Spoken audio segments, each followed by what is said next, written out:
நாளைக்கு என்ன நடக்குதுன்னு நமக்கு தெரிஞ்சு போச்சுன்னு வச்சுக்கோங்களேன். அடுத்த நிமிடம் என்ன நடக்க போகுது அப்படிங்கிறது நமக்கு தெரிஞ்சு போச்சுன்னா, நம்ம வாழ்கிறதுல சுவாரஸ்யமே இருக்காது.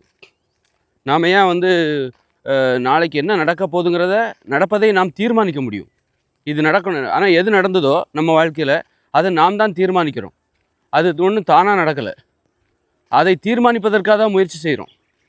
ஆனால் நடக்க போகிறது நமக்கு தெரியாது. எது நடக்கணும்னு நம்ம ஆசைப்படுறோமோ அதை நடத்தி காட்டுவதற்காக முயற்சி செய்கிறோம். நீ முயற்சி செய்யலை அப்படின்னா இங்கே ஒன்று நடக்கும்.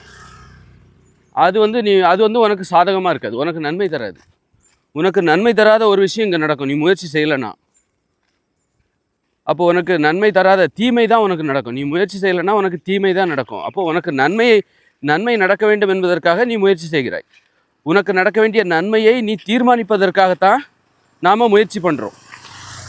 எதிர்காலத்தில் என்ன நடக்க போகுது அப்படிங்கிறது நமக்கு தெரியாது. ஆனால் நமக்கு நடக்கக்கூடியது நன்மையாக இருக்க வேண்டும் என்பதற்காக, நமக்கு நடப்பது நன்மையாக இருக்க வேண்டும் என தீர்மானிப்பதற்காக நம்ம முயற்சி பண்ணுறோம்.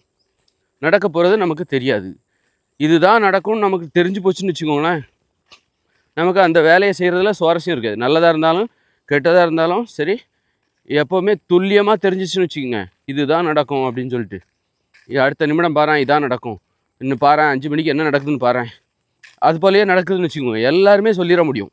எல்லாராலையும் 5 மணிக்கு என்ன நடக்குங்கிறது தெரியும், நாளைக்கு என்ன நடக்கும், நாளை ஒரு வாரம் கழிச்சு என்ன நடக்கும், ஒரு வாரம் கழிச்சு பகல் 11 மணிக்கு என்ன நடக்கும், இதுதான் நடக்குங்கிறது தெரிஞ்சு போச்சுன்னா அது உண்மையாக இருக்குதுன்னா அப்போ அந்த வாழ்க்கை வாழ்கிறதுல சுவாரஸ்யமே இருக்காது. அதனால என்ன சொல்கிறேன்னா, நீங்கள் எப்போவுமே என்ன நடக்குமோ அதை நீங்கள் சொல்லாதீங்க.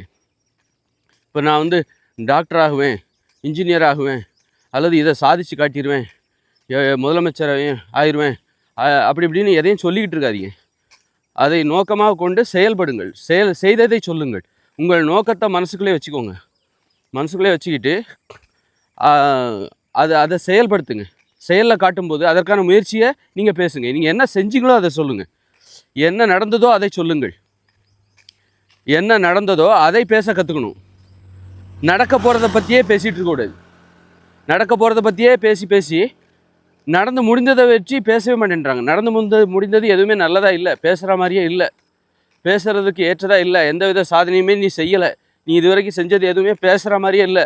அதனால தான் நீ என்ன பண்ணுற, நல்லா பேசுவதற்கு ஏற்ற விஷயத்தை தேர்ந்தெடுத்து நீ பேசிகிட்டு இருக்க, தேர்ந்தெடுத்து பேசுகிறாய். ஏன் தெரியுமா, இது வரைக்கும் நீ செஞ்சதை பேசலாம்ல, அப்படின்னா செஞ்சதை பேசுகிறதுக்கு அங்கே ஒன்றுமே இல்லை அப்படிங்கிறனால தான்.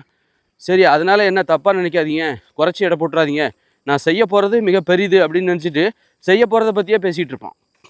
கடைசியில் என்ன ஆகும், செய்ய போகிறது நான் இதைத்தான் செய்வேன், அதைத்தான் செய்வேன், அதை செய்வேன், இதை செய்வேன் என்று சொல்கிறவர்கள், அப்போ அவங்களுக்கு தெரிஞ்சு போச்சு, ஓ இதைத்தான் நான் செய்ய போகிறேன், எதிர்காலத்தில் நடக்க போகிறது அவங்களுக்கு தெரிஞ்சு போச்சு. அப்படி இருக்கும்போது நிகழ்காலத்தில் சுவாரஸ்யம் எல்லாம் போயிடும். நிகழ்கால வாழ்க்கையில் வாழ்வதில் சுவாரஸ்யம் எல்லாம் போயிடும்.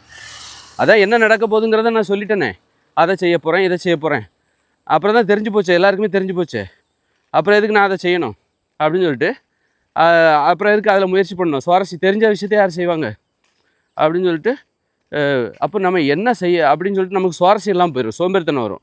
அதனால் நாம் என்ன செய்ய போகிறோங்கிறது ஒரு சர்ப்ரைஸாக இருக்கணும். சர்ப்ரைஸ், ஒரு எதிர்பாராத திருப்பம், இதை எதிர்பார்க்கவே இல்லை அப்படின்னு அந்த செயல்பாடை பார்த்து ஆச்சரியப்படணும். இதை நான் எதிர்பார்க்கவே இல்லை, இதை நிகழ்த்தியது நீயா அப்படின்னு சொல்லிட்டு. அதுதான் இப்போ ஒரு திரைப்படம் பாருங்கள். திரைப்படத்தில் இதுதான் கதைன்னு சொன்னால் அந்த படத்தை பார்க்குறதுக்கே நமக்கு பிடிக்காது. இதுதான் கிளைமேக்ஸு, இதுதான் நடக்கும் அப்படின்னு சொல்லிட்டாக்கா அந்த படத்தை பார்க்குறதுக்கே பிடிக்காது. எப்பேற்பட்ட படமாக இருந்தால் கூட போர் அடிச்சிடும். அப்படி இருக்கும்போது அதனால் நடக்க போகிறது தெரிஞ்சால் அந்த மாதிரி தான் திரைப்படம் மாதிரி நம்ம வாழ்க்கையும் போர் அடிச்சு போயிடும். அதனால் எப்போவுமே நடக்க போகிறத சொல்லாதீங்க, நடந்து முடிந்ததை பேசுங்கள்.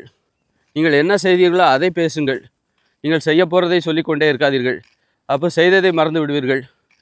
செய்ததை மறந்துவிட்டால் எதற்காக செய்ய வேண்டும் என்கிற கேள்வி வருகிறது. இவர் தான் அதை பற்றி பேசுவதே இல்லையே, செய்ததை பற்றி இவர் பேசுவதே இல்லை. அப்படி இருக்கும்போது நாம் எதற்காக செய்ய வேண்டும்? எப்பொழுதுமே இவர் செய்ய போகிறதை பற்றி தான் பேசுகிறாரே தவிர செய்து முடித்தவற்றை பேச மாட்டேன் என்கிறார்.